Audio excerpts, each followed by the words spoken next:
नेमकं झालेलं आहे? मी सकाळपासून सावित्रीबाई फुले स्मारकामध्ये होतो.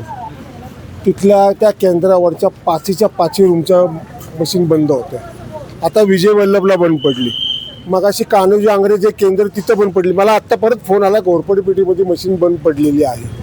आणि तुम्ही बघताल तर या सगळ्यामध्ये यंत्राचा इतका ढिसाळ कारभार आहे आणि मशीन सगळ्या उलट्या पालट्या लावल्यात.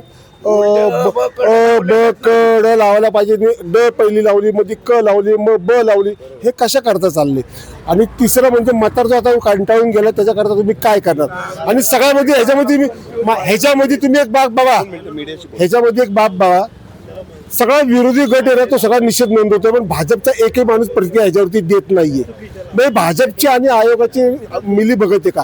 तुम्ही कुठे बाईट बघा, भाजपवाला तुम्हाला कुठे बाईट ह्याचा निषेध नोंदवताना दिसणार, ह्याचा निषेध नोंदवताना दिसणार नाही. ज्या ठिकाणी मशीन बंद आहे त्या ठिकाणी कदाचित टेक्निकल एरर असू शकतो. तुम्ही थेटपणे भाजपवर काय आरोप करताय? एरर असू शकतो. एक केंद्र, दोन केंद्र, अख्ख्या केंद्राच्या पाचही रूम बंद, हे टेक्निकल आहे. बरं, बदललेलं मशीन परत बंद पडतात, हे पण टेक्निकल आहे. मग हे असं असेल तर 5 वाजेपर्यंत हे हाच गोंधळ घालतील ना. किती मशीन बदलणार, किती करणार? मतार निघून चाललाय ना साहेब. हातावरचं पोट आहे, कामगारावरचं तो हात करणार आहे. तो 7 वाजता लाईनीत थांबलाय, 8:30-9ला कंटाळून गेलाय. आता कसा परत येईल तो? म्हणजे तुम्ही वतांना वंचित ठेवायचं काम करताय. भाजपचा नंबर, भाजपवाले समोर असून बोलत नाहीये तुमच्याशी. घ्या ना बाईक त्यांची तुम्ही. विचार यांची प्रतिक्रिया काय तुम्ही घेतली का? बघा, एक तरी भाजपने सकाळपासून याच्यावर प्रतिक्रिया दिली आहे का?